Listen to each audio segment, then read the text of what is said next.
Right. So today we're heading to Amsterdam. Yeah.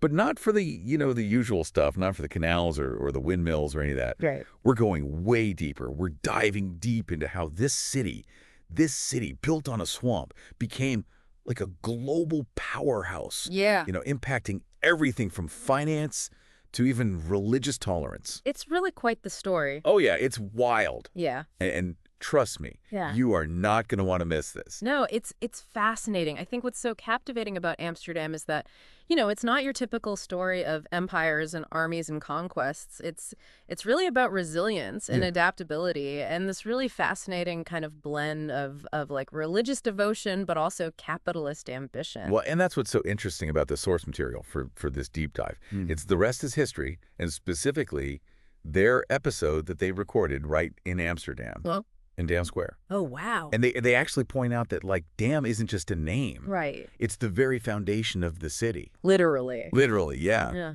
Yeah, Amsterdam's existence is a testament to just human ingenuity. Oh, yeah. And cooperation. You have to picture this 13th century, vast marshland. Like, impossible. Prone to flooding. Yeah. Seemingly impossible to settle. But the people came together, they drained the land. Wow. They built dikes, and it's like the spirit of collective action is woven into the city's very DNA. Well, and so from these, like, really humble, muddy beginnings, how did Amsterdam, rise up to such prominence? Right. And you might be surprised to hear this, but it all started with pickled herring. Pickled herring. Pickled herring. It might seem mundane, but it really speaks volumes about the practicality of the early Amsterdammers. Yeah. They saw a resource that was plentiful and they figured out a way to preserve it. Right. And they turned it into a valuable trade commodity. And it's this knack for innovation and resourcefulness that really foreshadows their future successes. Oh, for sure. Like you can see it from the very beginning. Yeah, but here's where things take a fascinating turn. Okay. In 1345, Amsterdam experienced what's known as the Miracle of Amsterdam. Whoa. And this involved a consecrated wafer that wouldn't burn. Wow. It just wouldn't burn. Wow. And this turned the city into a major Catholic pilgrimage site, like overnight. That's incredible. Yeah. So this event really solidifies Amsterdam's identity as like a deeply Catholic city. Right. And it drew pilgrims and wealth from all across Europe. But this religious unity, it gets challenged by the arrival of the Protestant Reformation in the 16th century. Yeah. And so this really forces Amsterdam to confront this changing world. It seems like the city leaders at that time were walking this real tightrope. Oh, yeah. Trying to appease both Catholics and Protestants. Absolutely. How did they maintain that balance? Well, their focus was really on stability and economic openness. Okay. So they allowed Protestants to hold services, but outside the city walls as a way to sort of accommodate both faiths. Interesting. And this pragmatic approach to religious tolerance becomes like a recurring theme in Amsterdam's story. Yeah. And it's really fascinating to see how it plays out. But that balancing act, it couldn't last forever. No. Especially with the Dutch revolt against Spanish rule. Yeah. Sweeping across the Netherlands in the late 16th century. Right. And in 1578, Amsterdam, it was the last holdout, made a pretty drastic decision. They did. They did. Yeah. What happened? They chose to switch sides. Wow. And embrace Protestantism. Really? And this resulted in a remarkably bloodless revolution. That's pretty amazing. It's known as the Alteration. Okay. And Catholic leaders were peacefully sent away on barges. Oh. Churches were repurposed. And this really created a whole new religious landscape for the city. That's quite a shift, It is. from Catholic pilgrimage site to a Protestant stronghold. Yeah. What happened to the Catholics that stayed in Amsterdam? Especially, with the ban on Catholicism. Right. Well, a fascinating exception to this is the story of the Beguines. These were communities of lay Catholic women. Okay. And they were allowed to stay. Oh, interesting. And it wasn't actually due to like religious tolerance, but because they owned their homes. Wow. So Amsterdam's respect for property rights really intertwined with its very pragmatic approach to governance. Yeah. Allowed for this unique circumstance. So they were tolerated, but they had to practice their faith, discreetly. Right. What's the story behind their hidden chapel? So in 1665, they built this hidden chapel within Right. their courtyard. And this really showcases Amsterdam's unique approach to tolerance. Oh, It, right. it wasn't about open acceptance, Right. but rather this kind of strategic balance between principle and practicality. And the hidden chapel really stands as this symbol of this delicate compromise. It really embodies that blend of pragmatism and faith that defines Amsterdam. Yeah, But amidst these religious changes, something else was also happening. right. Amsterdam was quickly becoming a hub of global trade and finance. Yeah, absolutely.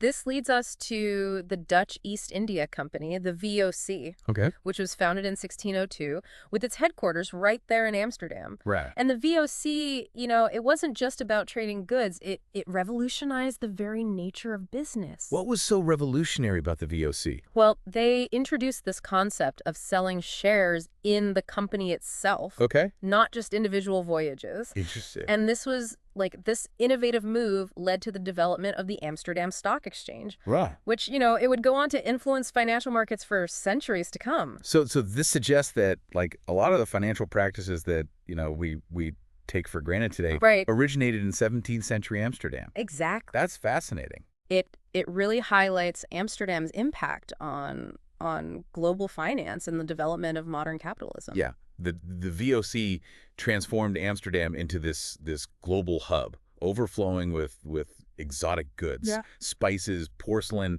tea, coffee, all this stuff fueling a new consumer culture. Right, and this influx of wealth and opportunity created a level of global interconnectedness that had never been seen before. Wow. And it really created these ripples that would shape the world. That's amazing. It is. So we left off with Amsterdam just overflowing with wealth and exotic goods and all this stuff. Yeah. What was life like for the everyday people, Right. during this time of just massive transformation? Well, this influx of trade and wealth, it created a level of prosperity that was almost unimaginable at Wow. the time. And Amsterdam really became a magnet, Yeah. drawing merchants and artists, intellectuals, entrepreneurs from all over Europe. Wow. It was a vibrant melting pot of ideas and cultures, a truly cosmopolitan city. It sounds like an incredibly dynamic and exciting place to be. Oh, it was. What was the atmosphere like? Yeah. In Amsterdam during this golden age? Okay, so picture this. Bustling markets, overflowing with spices, silks, exotic goods from the East, Wow. elegant canals lined with stately homes, merchant ships from all over the globe, Oh, wow. and an art scene just bursting with creativity and innovation. This was the Amsterdam of the Golden Age, Yeah. a period of just unprecedented economic and cultural flourishing. And speaking of art, I mean, this was the era of Rembrandt, Vermeer, Oh, yeah, Pauls. yeah. I mean, these are artistic giants Absolutely. who captured the spirit of their age on canvas. Yeah. What can their work tell us about Amsterdam during this period? The art of the Dutch Golden Age is so fascinating because it reflects more than just wealth. Okay. It reveals the values of Amsterdam society.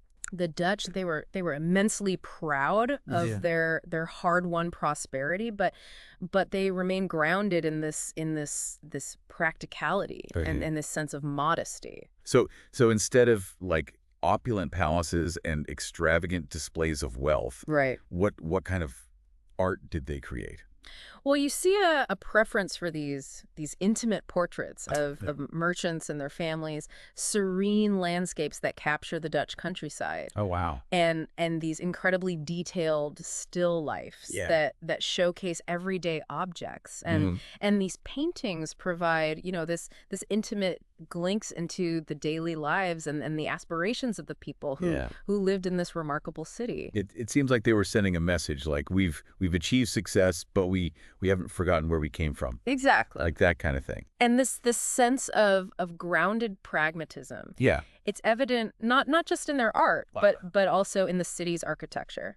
Right. Consider the charming canal houses with their distinctive gables and narrow facades. Yeah. They project this air of practicality and elegance. Yeah.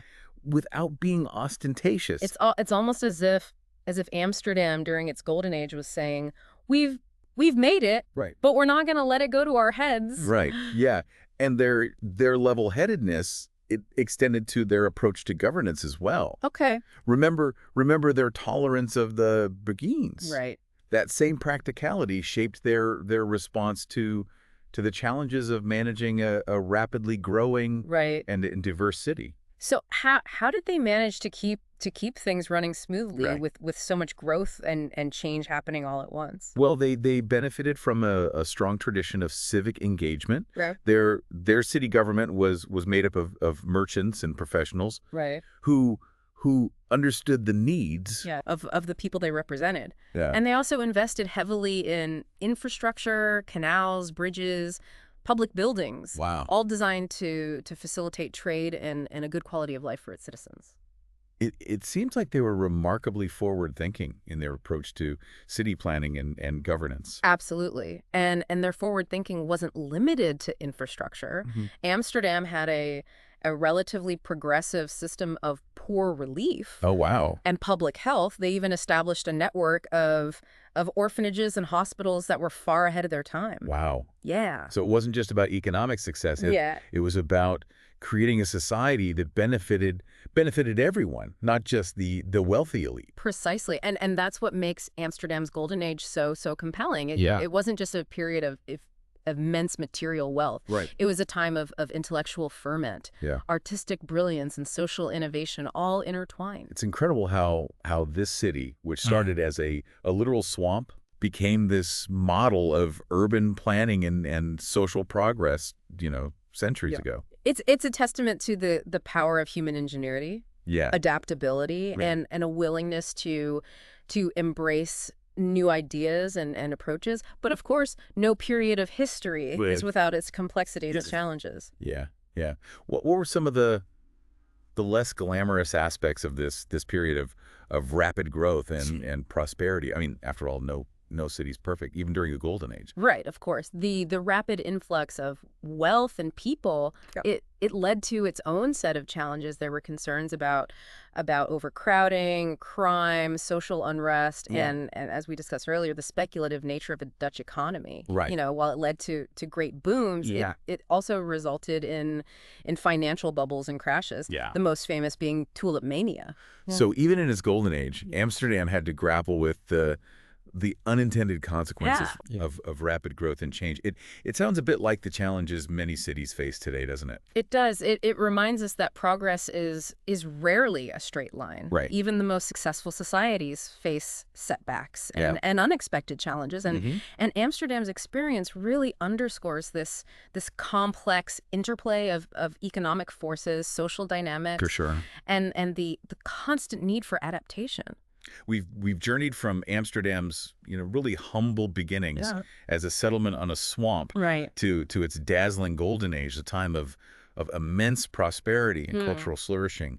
But what about Amsterdam's legacy? How do those centuries-old stories, how do they echo in our world today? Well, Amsterdam's influence, it stretches far beyond its iconic canals and charming gabled houses. Yeah. This city played a pivotal role in shaping global finance, international trade. Wow. And even our modern concepts of tolerance and social responsibility. It's amazing to consider how a city that started as this tiny settlement on marshland could have such a lasting impact on the world stage. It's true. Amsterdam's legacy is multifaceted. Yeah. It's a story of both triumph and caution. Right. On the one hand, it stands as a testament to human ingenuity. Right. And the power of collective action. I mean, transforming a swamp into a thriving metropolis is no small feat. Yeah, it's incredible. They didn't just build a city, they built a society that embraced innovation, encouraged entrepreneurship, and fostered a sense of social responsibility, which is quite remarkable. You're absolutely it is. But their story also serves as a cautionary tale. Okay. The speculative frenzy of tulip mania with its soaring prices and devastating crash. Right. It reminds us that ambition and financial speculation, if if left unchecked, Yeah. can have dramatic consequences. Tulip mania is kind of a timeless lesson, isn't it? It I is. mean, we see echoes of that speculative bubble in markets throughout history. Yeah. Even in today's world. Absolutely. Amsterdam's experience really highlights this inherent tension within capitalism, this constant push and pull between its incredible potential for growth and innovation and its susceptibility to instability and bursts of irrational exuberance. So as we navigate the complexities of our own globalized world, what key lessons can we take away from Amsterdam's journey? Well, Amsterdam's story really underscores the importance of balance. Okay. A balance between economic ambition and social well-being. Right. Between individual freedom and collective responsibility. Between honoring tradition and embracing innovation. The way they blended tolerance and pragmatism in their governance and social policies is quite remarkable. It is. They remind us that truly successful societies are often those that can adapt to change while staying grounded in their core values. It's fascinating how they were constantly adapting, evolving, and finding ways to thrive amidst uncertainty. Right. And they managed to do all of that while retaining their unique identity. Exactly. Amsterdam's story, it reminds us that resilience and adaptability, they're essential for navigating the inevitable changes and unexpected challenges of a globalized world. So as we wrap up our deep dive into Amsterdam, what's the one takeaway you hope our listeners will carry with them?